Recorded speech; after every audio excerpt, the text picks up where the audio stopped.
Bismillahirrahmanirrahim. Alhamdulillahirabbil alamin. Allahumma shalli ala Sayyidina Muhammad wa ala ali Sayyidina Muhammad. Pernah diriwayatkan oleh Aisyah radhiyallahu anhu bahwa Rasulullah pernah berkata, tiada suatu saat yang menyusahkan mayat kecuali waktu keluar dari rumahnya. Waktu itu merasa sedih di belakangnya, seraya berkata, wahai bapakku, wahai ibuku, dan berkata pula orang tua, wahai anak-anakku. Lalu Rasulullah SAW bersabda, ini adalah pedih, dan apalagi yang lebih pedih dari itu. Saya menjawab, tiada suatu keadaan yang lebih pedih bagi mayat kecuali waktu diletakkan di liang lahat, ditimbun tanah, lalu pulanglah semua sanak kerabat, anak-anak dan kekasih-kekasihnya, dan mereka serahkan mayat tersebut kepada Allah Ta'ala beserta perbuatannya. Lalu datang kepadanya malaikat mungkar dan nangkir. Lalu Rasulullah SAW bertanya lagi, maksudnya kepada malaikat maut, apalagi yang lebih pedih dari itu? Malaikat maut menjawab, aku menjawab, Allah dan Rasulnya lebih mengerti. Maka dari itu bersabdalah Rasulullah SAW, wahai Aisyah, sesungguhnya kepedihan yang sangat bagi mayat, yaitu ketika orang-orang yang memandikan sudah masuk ke rumah, hendak memandikannya, lalu mereka melepaskan cincin dari jari-jari mayat, mereka melepaskan pakaian dari badan mayat, dan mereka melepaskan sorban dari para guru-guru ahli-ahli fikih dari kepalanya untuk segera dimandikan. Di saat melihat mayat dalam keadaan telanjang, maka berserulah roh dia dengan nada yang terdengar oleh semua makhluk kecuali jin dan manusia. Roh tersebut berkata, wahai orang-orang yang memandikan, demi Allah, aku mohon kepada kalian agar kalian lepas pakaian-pakaianku ini dengan lemah lembut, karena sesungguhnya waktu ini aku telah istirahat lantaran pencabutan oleh malaikat maut pedihnya. Dan ketika disiram dengan air kepadanya,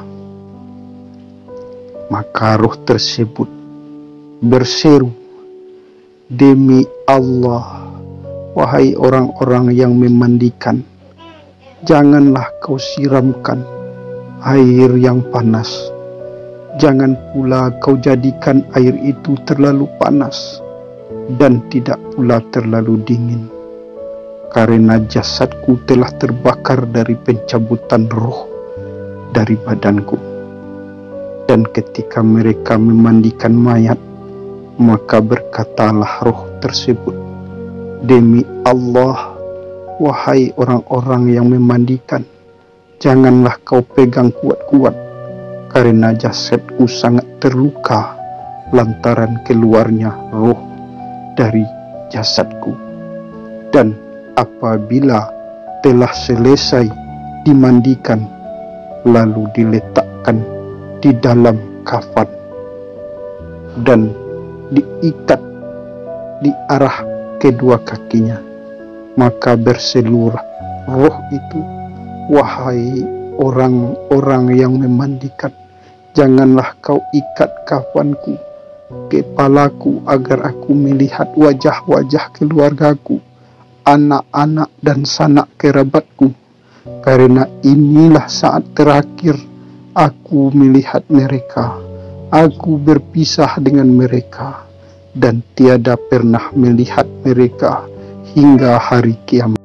Dan ketika mayat telah dikeluarkan dari rumahnya, maka berserulah roh tersebut, demi Allah, wahai jamaah pengantarku, janganlah kau segerakan aku hingga aku berpamitan dengan rumahku, keluargaku, sanak kerabatku, dan hartaku.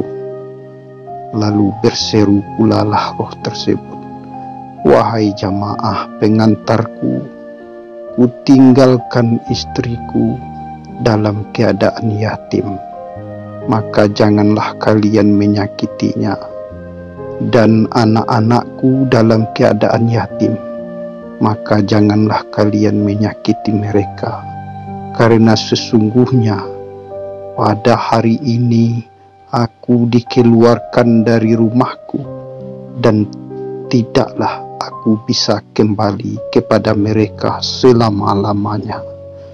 Dan apabila mayat tersebut sedang diletakkan di atas keranda, maka berserulah roh itu, demi Allah, wahai jemaah pengantarku, jangan kalian segerakan aku hingga aku dengar suara keluargaku, anak-anakku, dan sanak kerabatku, karena pada hari ini aku berpisah dengan mereka hingga hari kiamat.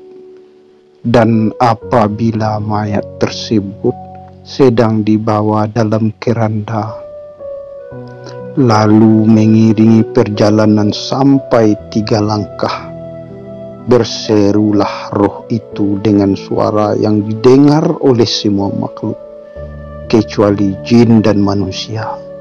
Wahai kekasih-kekasihku, sahabat-sahabatku, dan anak-anakku, jangan kalian tertipu oleh dunia, sebagaimana aku telah tertipu olehnya.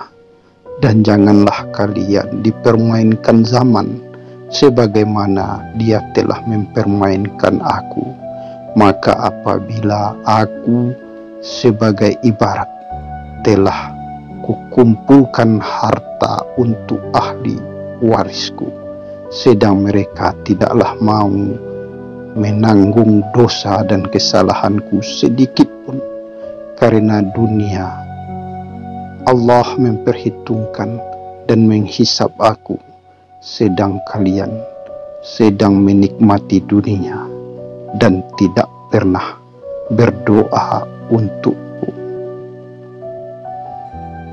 Saudara-saudaraku, mudah-mudahan apa yang menjadi cerita kita yang barusan bisa menjadi motivasi singkat untuk mengingat hari kematian, bahwa jangan sampai kita dipermainkan oleh zaman dan menumpuk-numpuk harta dunia yang suatu saat kita akan kembali kepadanya. Saudara-saudaraku, Rasulullah pernah berkata bahwa yang paling pintar umatnya adalah yang banyak mengingat mati. Mudah-mudahan apa yang kita bicarakan ini bermanfaat tentunya. Yang benar hanya Allah. La hawla wala quwata illa billah. Wabillahi taufiq wal hidayah. Assalamualaikum warahmatullahi wabarakatuh.